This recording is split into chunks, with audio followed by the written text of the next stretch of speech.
정말 충격적인 일이 벌어졌습니다. 미국과 한국의 70년 동맹 역사상 유례없는 사태가 발생했다고 하는데요. 트럼프 대통령의 주한미군 철수 명령에 미군 장병들이 집단 반발하는 초유의 상황이 벌어지고 있습니다. 백악관은 이제는 떠날 때라고 말하지만 현장의 미군들은 지금이 바로 남을 때라고 외칩니다. 도대체 한국에서 무슨 일이 벌어지고 있는 걸까요? 한미동맹의 새로운 지형도를 바꿔놓은 그 충격적 진실, 지금 시작합니다. 저는 엘리사 윌슨, 미 해병대 소령이자 국방부 전략분석실 소속 정책자문관입니다. 사람들은 저를 볼 때 차갑고 냉철한 전략가라고 평가하죠. 실제로 저는 감정보다 데이터를 신뢰합니다. 감정은 결정을 흐리게 만들 뿐이니까요. 오늘 아침 펜타곤 회의실에서 한반도 전략 브리핑이 있었습니다. 창문 없는 회의실에서 형광등 불빛이 서류 위에 반사되는 동안 주한미군 주둔 비용과 실효성에 관한 토론이 벌어졌어요. 저는 평소처럼 냉정하게 손을 들었습니다. 한국은 세계 10위권 경제대국입니다. 자체 방위력도 충분히 갖추었죠. 우리가 계속 그곳에 주둔할 이유가 점점 사라지고 있습니다. 제 주장은 명확했어요. 데이터가 말해주는 그대로였습니다. 한국의 GDP, 군사력, 기술력. 모든 지표는 그들이 더 이상 미국의 보호가 필요하지 않다고 가리키고 있었죠. 회의실에 잠시 정적이 흘렀습니다. 소령, 당신은 직접 한국에 가본 적이 있나? 제임스 맥카시 장군이 물었습니다. 없습니다. 하지만 데이터만으로는 현실을 완전히 파악할 수 없소. 다음 날 제 책상 위에 한 서류가 놓여 있었습니다. 한반도 전략 재평가 프로젝트 주한미군 주둔의 실효성을 현장에서 직접 평가하라는 임무였어요. 그리고 그 평가자로 제가 지명되어 있었죠. 농담처럼 들리지만 진짜예요. 수석 보좌관이 커피잔을 들고 제 사무실에 들어오며 말했습니다. 당신이 철수를 주장했으니 직접 가서 확인해 보라는 거죠. 가방을 싸면서 저는 웃음을 참을 수 없었습니다. 이건 정말 말도 안 되는 아이러니였어요. 제가 철수를 주장한 그 나라에 제가 직접 가서 평가를 내려야 한다니요. 하지만 전략가로서 현장 경험이 중요하다는 점은 인정할 수밖에 없었습니다. 오피스 창문 너머로 워싱턴 DC의 풍경이 보였습니다. 이곳에서 내리는 결정이 지구 반대편에 어떤 영향을 미치는지 우리는 얼마나 알고 있을까요? 제 판단이 옳다면 한국은 우리 없이도 충분히 강합니다. 그리고 그렇다면 미국의 자원을 다른 곳에 투입하는 것이 현명하겠죠. 비행기 티켓을 확인하며 저는 중얼거렸습니다. 6개월간의 현장 평가. 그래, 내 보고서는 이미 결론이 나 있어. 한국은 우리 없이도 강하다. 하지만 그때는 몰랐죠. 제 인생이 완전히 바뀌게 될 거라는 사실을요. 인천공항에 발을 내딛는 순간 저는 뭔가 다르다는 느낌을 받았습니다. 군인으로 여러 나라에 파병된 경험이 있지만 이곳은 제가 상상했던 아시아와는 달랐어요. 미리 보고서로만 접했던 한국, 데이터로만 판단했던 그 나라가 눈앞에 펼쳐졌습니다. 윌슨 소령님 환영합니다. 김준호 대위가 공항 출구에서 저를 맞이했어요. 차량이 준비되어 있습니다. 공항부터 호텔까지 가는 길, 창밖으로 보이는 풍경은 계속해서 제 생각을 뒤집어 놓았습니다. 고층 빌딩들이 빼곡하게 들어선 도시 경관, 밤이 늦었음에도 불구하고 환하게 빛나는 간판들, 그리고 무엇보다 사람들이 걸어다니는 거리가 깨끗하다는 점이 놀라웠죠. 저기, 인터넷은 어떻게 연결하나요? 호텔방에 도착해서 물었습니다. 김준호 대위는 웃으며 대답했어요. 이미 연결되어 있습니다. 세계에서 가장 빠른 속도예요. 믿기 어려워 제 노트북을 켜보니 정말 눈 깜짝할 사이에 페이지가 로딩됐습니다. 이게 말이 돼? 저는 놀라움을 감추지 못했어요. 소령님, 배고프시면 뭐든 주문할 수 있습니다. 밤이 늦었지만 24시간 배달이 가능하니까요. 시계를 보니 밤 11시 30분이었습니다. 이 시간에 배달이요? 농담하시는 거죠? 한번 해보시겠어요? 치킨 어떠세요? 한국 사람들이 좋아하는 음식입니다. 반신반의하며 배달 앱을 통해 치킨을 주문했어요. 놀랍게도 15분 만에 따끈따끈한 치킨이 제 호텔 방 문 앞에 도착했습니다. 미 해병대 캠프에서는 상상도 할 수 없는 일이었죠. 창문을 열고 서울의 밤 풍경을 바라보며 생각했습니다. 이게 내가 생각했던 아시아가 맞나? 쏟아지는 네온사인과 끝없이 이어진 고층 빌딩들, 그리고 이 늦은 시간에도 활기찬 도시의 모습이 제 고정관념을 하나씩 깨뜨렸어요. 다음 날 아침 호텔에서 나와 지하철을 탔습니다. 깨끗하고 효율적인 대중교통 시스템에 다시 한번 놀랐어요. 모든 안내방송이 한국어와 영어로 동시에 나오고 사람들은 조용히 각자의 스마트폰에 몰두해 있었죠. 미국에서는 이런 깨끗한 지하철을 본 적이 없어요 라고 제가 말했습니다. 김준호 대위는 자랑스러운 표정으로 대답했어요. 서울 지하철은 세계적으로 인정받는 시스템입니다. 5분 간격으로 운행되고 지연이 거의 없죠. 펜타곤에서 검토했던 숫자와 통계는 이런 생생한 현실을 담아내지 못했습니다. 데이터는 한국의 경제력이 강하다고 말했지만 실제로 이 나라가 얼마나 현대적이고 효율적인지는 보여주지 못했어요. 첫날 일정을 마치고 호텔로 돌아오는 길, 저는 노트북을 열고 첫 번째 현장 보고서를 작성했습니다. 손가락이 키보드 위에서 멈칫했어요. 어떻게 이 경험을 객관적인 보고서로 담아낼 수 있을까요? 첫 인상은 예상을 뛰어넘는다라고 시작했지만 곧 지웠습니다. 아직 결론을 내리기에는 너무 이른 시점이었어요. 하지만 한 가지는 확실했습니다. 제가 데이터만으로 판단했던 한국의 모습과 실제 눈앞에 펼쳐진 현실 사이에는 큰 차이가 있었죠. 침대에 누워 천장을 바라보며 생각했습니다. 내가 과연 이 나라를 제대로 평가할 수 있을까? 그리고 만약 내 판단이 틀렸다면? 그 질문은 밤새 제 머릿속을 맴돌았어요. 한국에 온 지 일주일째 저는 한미연합훈련을 참관하게 되었습니다. 그것도 그냥 참관이 아니라 직접 훈련에 참여하게 되었죠. 해병대 출신으로서 자신 있는 분야였습니다. 어쩌면 여기서는 미군의 우수성을 직접 확인할 수 있는 기회가 될 거라고 생각했어요. 윌슨 소령, 저희 훈련을 직접 체험해 보시는 건 어떨까요? 제게 말을 건 사람은 박정윤 중령이었습니다. 한국 육군 특수전사령부 소속으로 이번 훈련의 한국 측 지휘관이었어요. 제 또래로 보이는 여성 장교였죠. 첫인상은 단정하고 프로페셔널했습니다. 당연히 참여하겠습니다.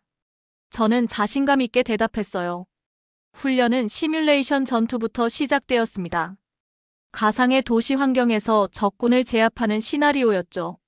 저는 미군 소대의 일원으로 참가했고 박정윤 중령은 한국군 팀을 이끌었습니다.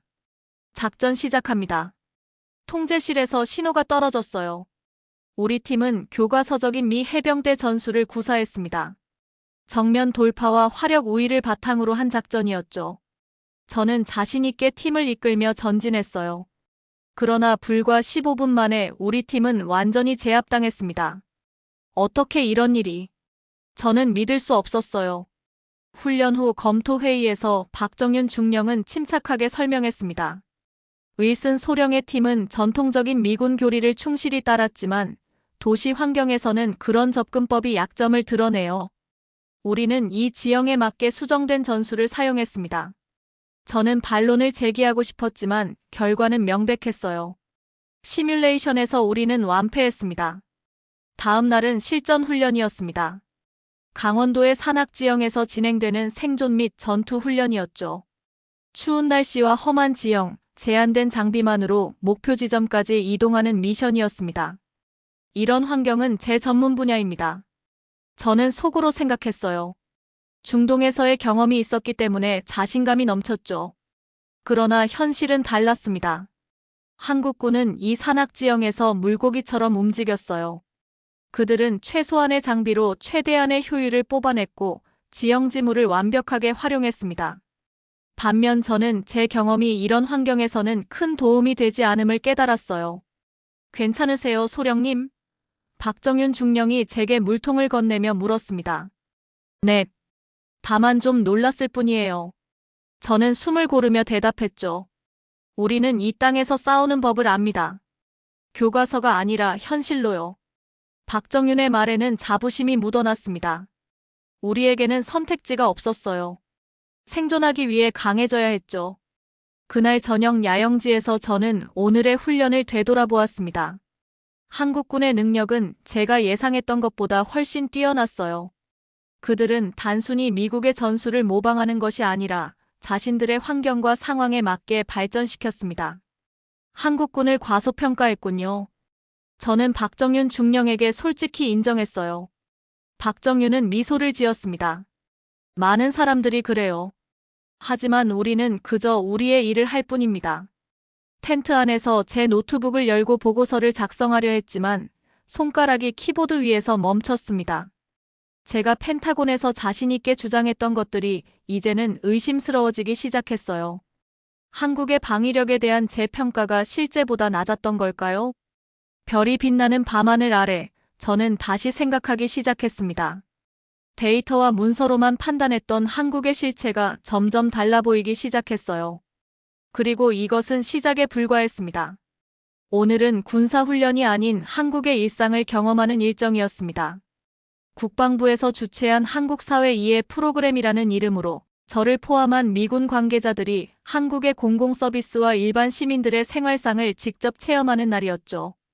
첫 번째로 방문할 곳은 주민센터입니다. 김준호 대위가 안내했어요. 주민센터라는 건물에 들어서자 깔끔한 인테리어와 질서정연하게 줄 서 있는 시민들이 눈에 들어왔습니다. 무인 발급기 앞에서는 노인들도 터치스크린을 능숙하게 다루고 있었어요. 여기서 어떤 서비스를 제공하나요? 저는 김 대위에게 물었습니다. 출생신고부터 사망신고까지 주민등록증 발급, 각종 증명서, 복지, 서비스 신청 등 거의 모든 행정 서비스를 한 곳에서 처리할 수 있습니다. 호기심에 저도 한번 체험해보기로 했어요. 주민등록 등본이라는 서류를 발급받는 과정을 지켜보았는데 신청부터 발급까지 불과 5분이 걸렸습니다. 이건 캘리포니아에선 하루 걸릴 일인데 저는 놀라움을 감추지 못했어요. 김 대위는 자랑스럽게 설명했습니다. 우리는 행정 효율성을 매우 중요하게 생각합니다. 시민의 시간을 절약하는 것이 국가의 경쟁력이라고 보죠. 다음으로 방문한 곳은 서울의 한 스타트업 허브였습니다.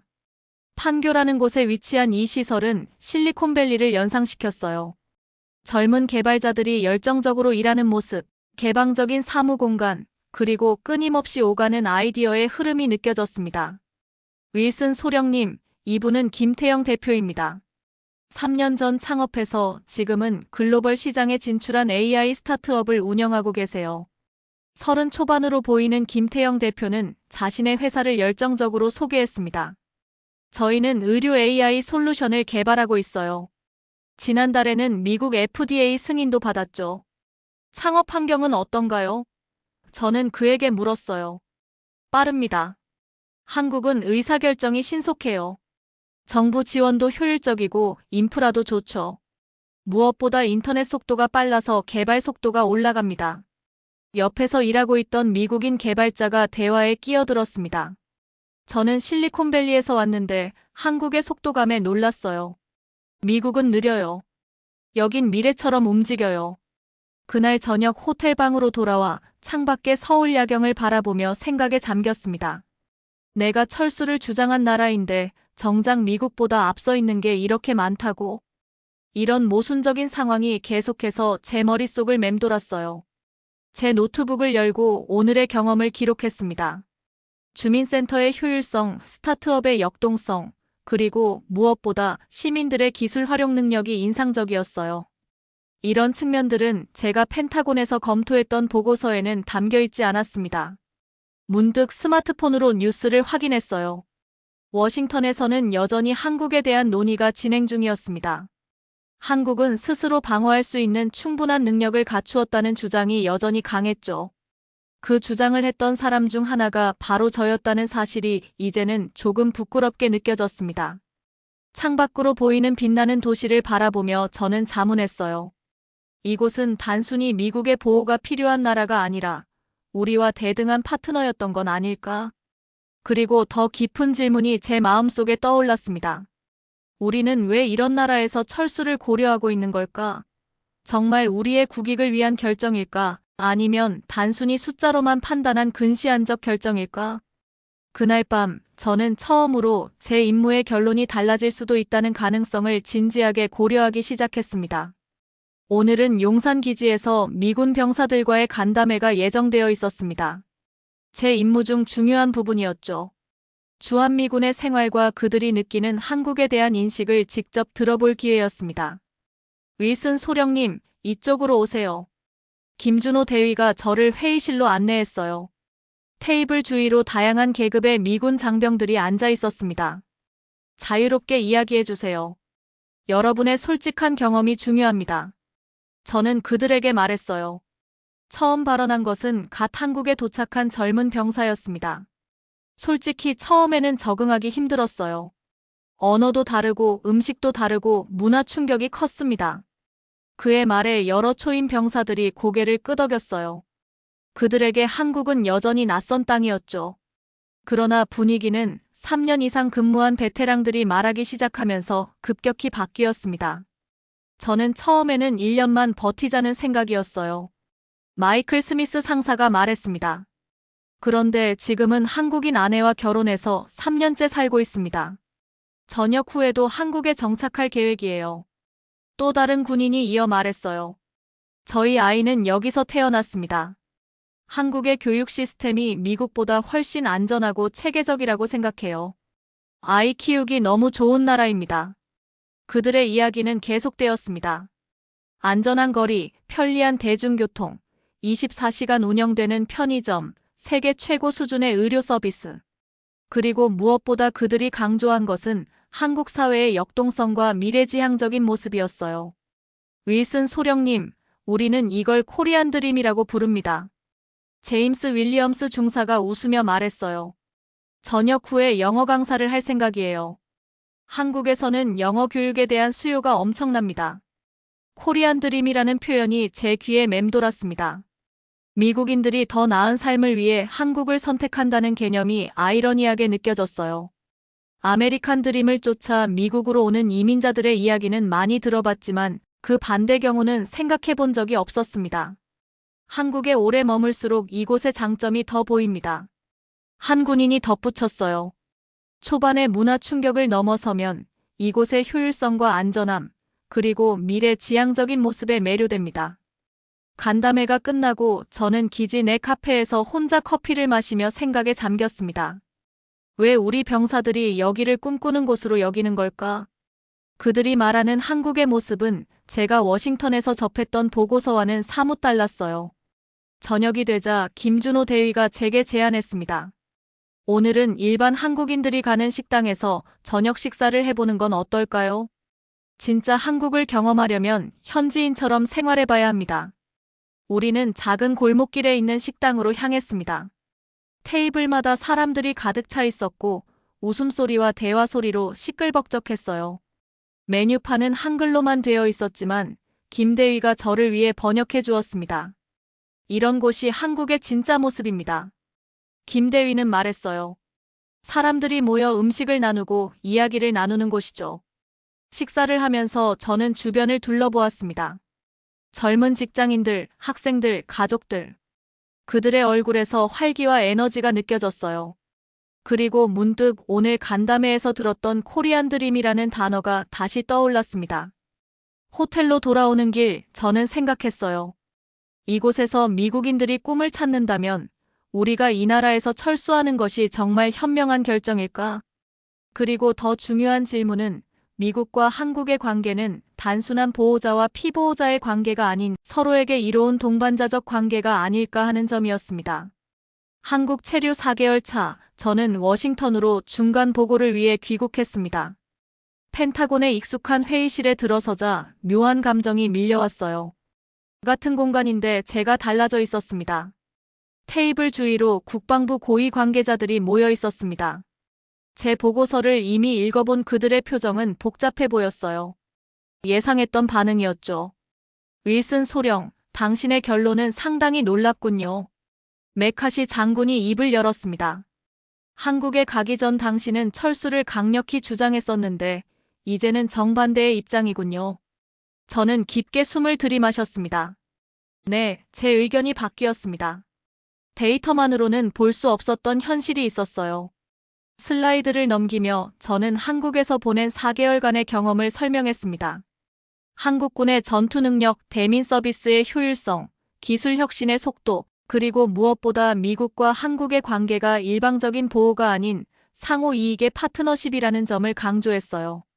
한국은 지원 대상이 아닌 전략적 파트너입니다. 우리가 그곳에 주둔함으로써 얻는 이점이 비용보다 훨씬 큽니다. 회의실에는 잠시 침묵이 흘렀습니다. 제 주장이 이전의 제 입장과 완전히 다르다는 점이 그들을 당황스럽게 만들었을 거예요. 소령, 당신의 개인적 경험은 흥미롭지만 우리는 객관적인 분석이 필요합니다. 국방부 예산 담당 부차관보가 말했어요. 주한미군 주둔 비용은 연간 수십억 달러에 달합니다. 그렇습니다. 그리고 그 비용은 충분히 가치 있는 투자입니다. 저는 단호하게 대답했어요. 철수는 중국의 전략적 공백을 선물하는 겁니다. 동북아시아에서 우리의 영향력이 급격히 축소될 것이고 결국 그 비용은 지금 절약하려는 금액보다 훨씬 클 겁니다. 제 말에 회의장은 술렁거렸습니다. 그 중에서도 대통령 국가안보보좌관의 표정이 변하는 것이 보였어요. 소령, 당신의 보고서를 대통령께서도 관심 있게 보셨습니다. 그가 말했어요. 좀 더 자세한 이야기를 들어보고 싶어 하십니다. 그 말은 제가 백악관으로 호출될 것임을 의미했습니다. 회의가 끝나고 사무실로 돌아와 창밖을 바라보았어요. 포토맥 강 너머로 워싱턴 DC의 풍경이 펼쳐져 있었지만 제 마음은 여전히 서울에 있었습니다. 이틀 후 저는 백악관 상황실에서 대통령과 국가안보팀 앞에서 프레젠테이션을 진행했습니다. 한국에서의 경험, 데이터로는 포착할 수 없었던 현지의 역동성, 그리고 무엇보다 미국이 한국에서 철수할 경우 잃게 될 전략적 이점에 대해 상세히 설명했어요. 소령, 당신의 보고서가 우리의 정책 결정에 중요한 참고가 될 것입니다. 대통령이 말했습니다. 솔직한 의견 감사합니다.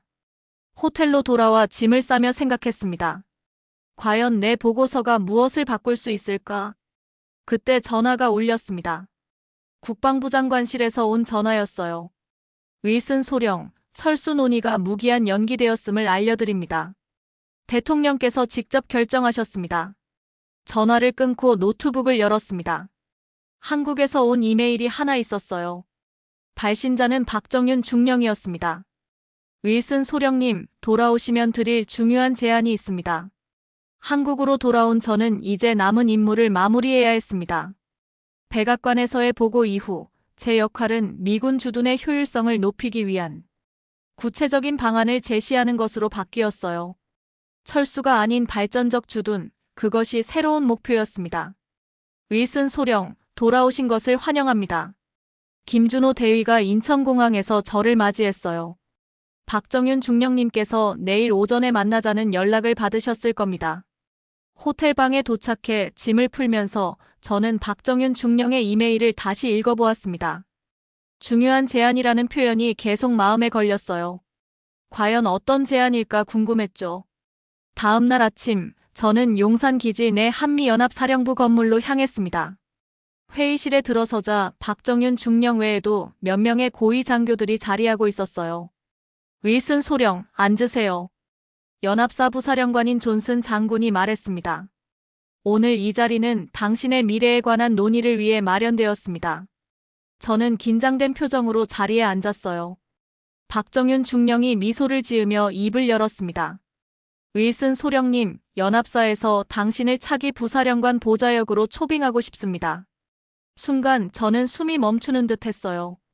이것은 단순한 인사 발령이 아니라 제 군사 경력의 큰 전환점이 될 수 있는 제안이었습니다. 2년 임기로 이후 준장 진급 검토 대상이 됩니다. 존슨 장군이 덧붙였어요. 여성 전략가로서는 최초의 사례가 될 것입니다. 회의가 끝나고 저는 박정윤 중령과 함께 기지 내 카페로 향했습니다. 초여름에 햇살이 내리쬐는 가운데 우리는 커피를 마시며 이야기를 나눴어요. 솔직히 말해주세요.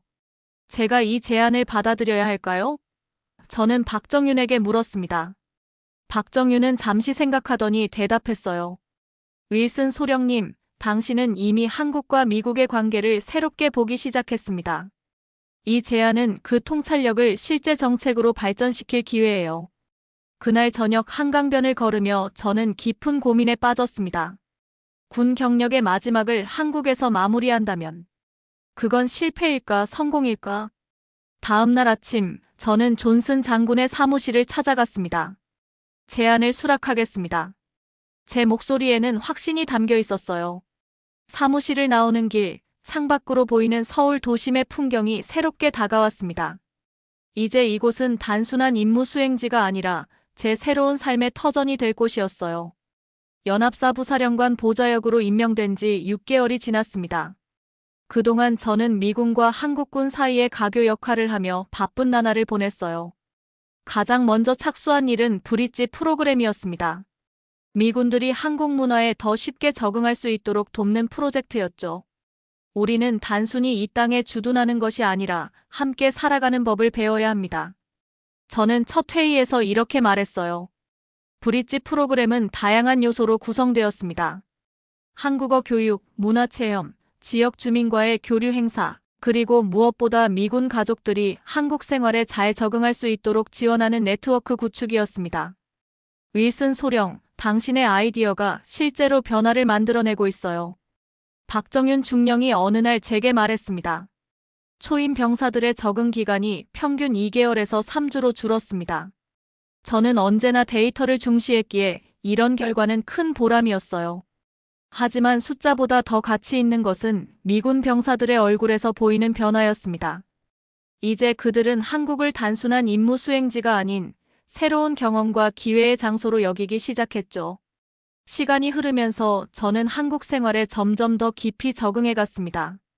간단한 한국어로 일상 대화가 가능해졌고 김치와 된장찌개 같은 한국 음식도 즐기게 되었어요. 주말에는 서울 곳곳을 탐험하며 이 도시의 매력에 빠져들었습니다. 연합사에서의 1년이 지났을 때 저는 인생에서 가장 중요한 결정 중 하나를 내려야 했습니다. 워싱턴에서 제안이 왔거든요. 펜타곤으로 복귀해 새로운 직책을 맡아달라는 요청이었습니다. 사무실 창밖으로 보이는 서울의 풍경을 바라보며 저는 깊은 생각에 잠겼어요. 이제 한국은 제게 단순한 임무 수행지가 아니라 제2의 고향처럼 느껴졌습니다. 펜타곤 제안을 거절하고 은퇴를 선택하겠습니다. 저는 상관에게 이메일을 보냈어요. 그리고 덧붙였습니다. 한국에 정착할 계획입니다. 제 결정은 많은 사람들을 놀라게 했습니다. 특히 워싱턴의 동료들은 이해하지 못했어요. 하지만 저에게는 명확한 선택이었습니다. 은퇴 후 저는 서울 한강변의 작은 아파트를 임대했습니다. 지하철로 출퇴근하며 국제관계 컨설턴트로 새로운 경력을 시작했어요. 주말에는 기차를 타고 한국 각지를 여행했습니다. 부산의 해변, 경주의 역사 유적, 제주도의 아름다운 자연. 이 나라는 끊임없이 저를 놀라게 했어요. 어느 가을날 남산공원 벤치에 앉아 있을 때 한 노인이 제 옆에 앉았습니다. 외국인인데 혼자 계시네요. 노인이 한국어로 말했어요. 네, 하지만 이제 이곳이 제 집이에요. 저는 서툰 한국어로 대답했습니다. 어째서 한국에 살게 되었소? 노인이 물었습니다. 잠시 생각하다 저는 미소를 지으며 대답했어요. 미국보다 더 미래를 닮은 곳이니까요. 노인은 그 말을 이해했는지 고개를 끄덕이고는 자리를 떠났습니다. 저는 다시 서울의 풍경을 바라보았어요. 북한산과 도시의 고층 빌딩들, 한강을 따라 펼쳐진 공원들, 그리고 끊임없이 변화하는 이 도시의 역동성이 저를 매료시켰습니다. 해가 저물고 서울의 밤하늘 아래 수많은 네온 사인이 빛나기 시작했어요. 이 도시는 결코 잠들지 않았습니다. 언제나 앞으로 나아가며 미래를 향해 달려가고 있었죠. 이게 나의 코리안 드림이야. 저는 속삭였습니다. 한때 저는 이 나라에서 철수해야 한다고 주장했던 사람이었습니다. 데이터와 숫자만으로 판단했죠. 하지만 이제 저는 그 숫자 뒤에 숨겨진 이야기를 알게 되었어요. 한국은 단순한 동맹국이 아니라 미국과 함께 미래를 만들어가는 파트너였습니다.